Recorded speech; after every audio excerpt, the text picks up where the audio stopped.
বাংলাদেশের জন্য সম্ভবত আউটসাইডের ভিসা চালু হতে পারে। কেন বলছি এই কথাটা?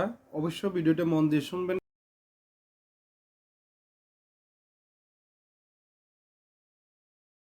আসসালামু আলাইকুম ওয়া রাহমাতুল্লাহি ওয়া বারাকাতুহু। আমি এই ভিডিওতে আপনাদেরকে দুইটা বিশ্লেষণের কথা বলবো। এই দুইটা বিশ্লেষণ যদি আপনি বুঝে নিতে পারেন তাহলে আপনি বুঝতে পারবেন যে সংযুক্ত আরব আমিরাত থেকে আউটসাইডের ভিসা চালু হতে পারে। কিন্তু কবে নাগাদ হতে পারে ওইটা নিয়েও আমি আপনাদেরকে বলবো, তাই ভিডিওটা গুরুত্ব সহকারে শুনবেন। প্রিয় ভিউয়ার্স, ভিডিওর শুরুতে আমি একটা কথা বলি, সেটা হচ্ছে মাওলানা দেলোয়ার হোসেন সাইদি সাহেব রহেমুল্লাহ উনি মৃত্যুর আগে একটা ওয়াজের মধ্যে বলে গেছিলেন যে আমরা বাঙালি নয়, আমরা হচ্ছি মুসলমান, আর আমাদের দেশের নাম হচ্ছে বাংলাদেশ।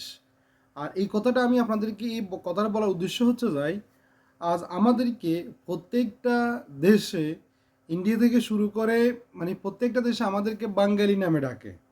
বাংলাদেশের লোককেও আমাদেরকে বলে না, বাঙালি বলে ডাকে। যেহেতু আমার দেশের নাম বাংলাদেশ, এই বাংলাদেশটা মানচিত্রে এবং কাগজে কলমে সব জায়গাতে লেখা থাকলেও কিন্তু আমাদেরকে বাস্তবে কেউ বাংলাদেশের লোক একথা কিন্তু কেউ কিছু বলে না।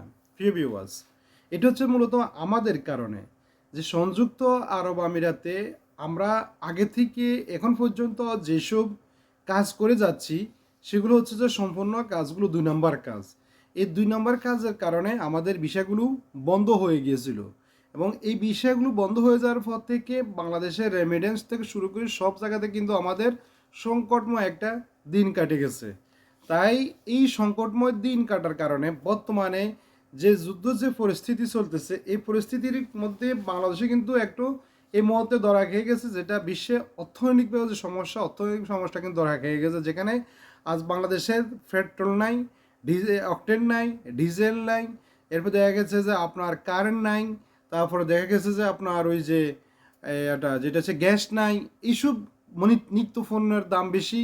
আবার যে গ্যাস তেল শোধনকারী যে কারখানা ওইটাও বন্ধ হয়ে গেছে, এবং বাংলাদেশে যেটা জুলাই সনদ নিয়ে ওইটাও কিন্তু হামগামা ঝগড়া বিবাদ মারামারি সব কিছু অলরেডি বাংলাদেশে চালু হয়ে গেছে। এর ভিতরে রেমিডেন্সে কিন্তু শাটডাউন চলতেছে, অলরেডি রেমিডেন্স বন্ধ হয়ে গেছে বললেই চলে। কারণ প্রায় লোকের সাথে আমার সাথে কথা হয়, সেটা কিন্তু দেখতেছি বুঝতেছি অলরেডি।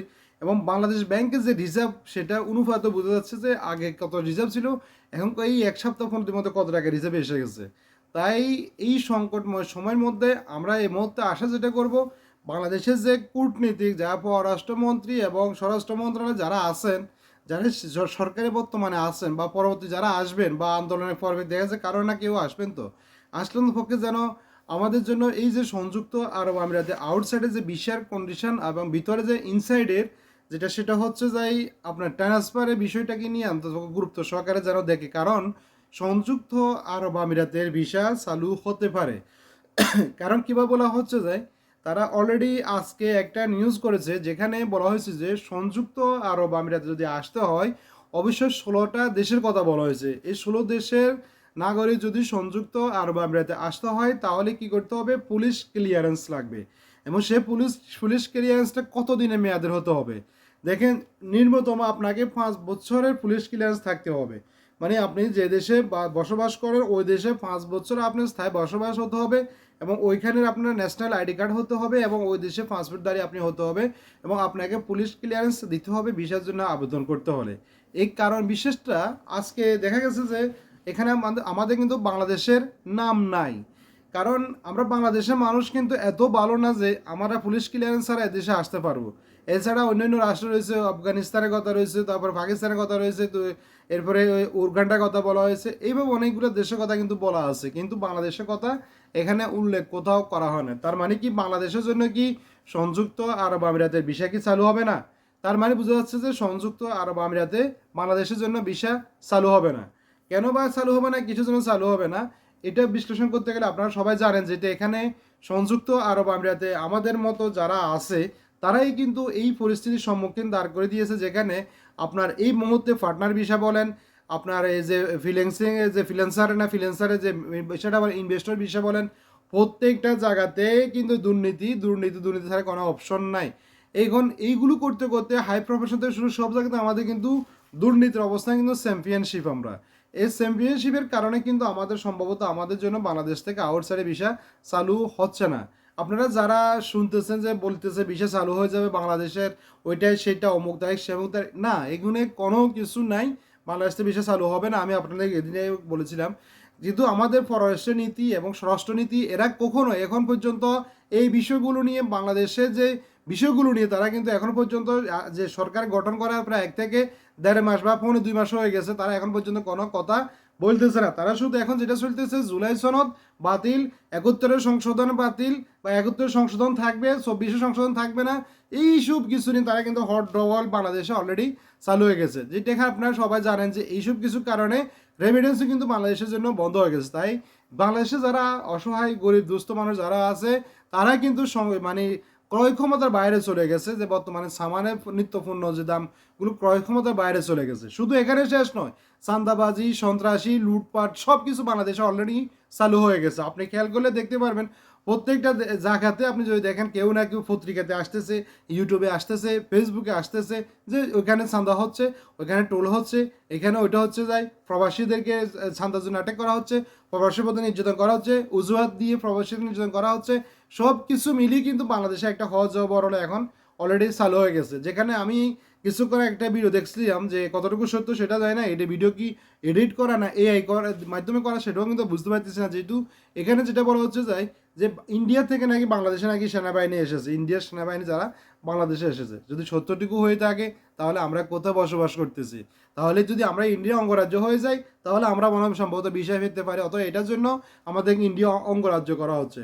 আর না হলে কিন্তু আমরা কিন্তু এখন এই মুহূর্তে বাংলাদেশের সংকটময় পরিস্থিতি আছে। যেখানে আপনারা জানেন কিছুদিন আগে আমাদের যে বাংলাদেশের তেল তারা হরমুজ প্রণালী চালু করে দিয়েছিল আমাদের জন্য, কিন্তু আবার কিন্তু আজকে আমি আর একটা দেখলাম, ভিডিও দেখলাম, ওইখানে তারা যে ক্যাপ্টেনগুলো আছে, যারা ওখানে প্রশাসনিক লাইন যারা আছে, তারা অলরেডি জিজ্ঞেস করতেছে, হাই কমান্ডে জিজ্ঞেস করা হচ্ছে যে বাংলাদেশের ঢাকা চট্টগ্রামে, বাংলাদেশ চট্টগ্রামে জাহাজ কি ছাড়বে কিনা, তাই না একটা এরকম একটা ভয়েস রেকর্ড কিন্তু লিক হয়েছে।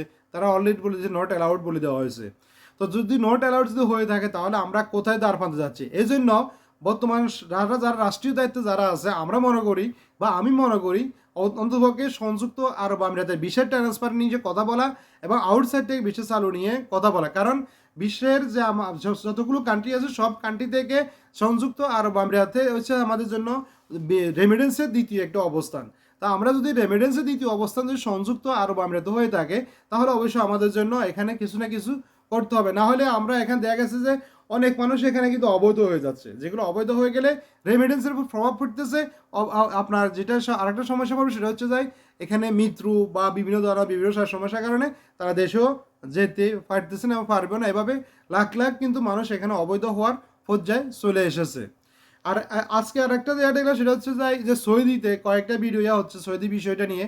এটা নিয়েও কিন্তু বর্তমান সরকার যারা আছে তারা কিন্তু মূলত, আমি যেটা এখন পর্যালোচনা করলাম, দেখলাম আমরা যারা প্রবাসী যারা দেখলাম বর্তমানে বাংলাদেশের প্রবাসীদের নিয়ে কোনো কথা বা কোথাও কোনো সোশ্যাল মিডিয়া থেকে শুরু করে না, রাষ্ট্রীয়ভাবে মন্ত্রণালয় সচিবালয় থেকে শুরু করে বা কোনো জায়গার ভিতরে এই বিষয়গুলো নিয়ে কোনো আলোচনা হচ্ছে না যে প্রবাসীদেরকে আমরা যারা আছি, প্রবাসী যারা আছি তাদের নিয়ে কিছু করার জন্য এটা নিয়ে কোনো আলোচনা শীর্ষে কোনো টেবিলে সেখানে আসতেছে না। সবাই সবার স্বার্থ নিয়ে তাড়াছিড়াতে আছে। কেউ চান্দা নিয়ে আসে, কেউ বা যুদ্ধ নিয়ে আসে, আবার কেউ বা জুলাই সনদ নিয়ে আসে, কেউ বা হকার নিয়ে আসে, কেউ বা আবার ওই যে তেল নিয়ে আসে, কেউ বা আবার দেখা গেছে এই যে ডিজেল নিয়ে আসে। মানে সবাই এক একজন এক এক পজিশন নিয়ে কিন্তু আছে। তাই এই মুহূর্তে যেটা সেটা হচ্ছে অবশ্যই আমাদের জন্য কেয়ার করে, না হলে কিন্তু যে রেমিডেন্স শাটডাউন চলতেছে, এই রেমিডেন্স শাটডাউন যদি চলে তাহলে কিন্তু বাংলাদেশ জিরো, তাহলে বাংলাদেশ জিরো। এটা মাথায় রাখতে হবে আপনাকে। ভালো থাকবেন, সুস্থ থাকবেন। স্বরাষ্ট্র মন্ত্রণালয়কে রিকোয়েস্ট করবো অবশ্যই আপনারা এদের অন্তপক্ষে এদিকে আপনারা ফোকাস করবেন।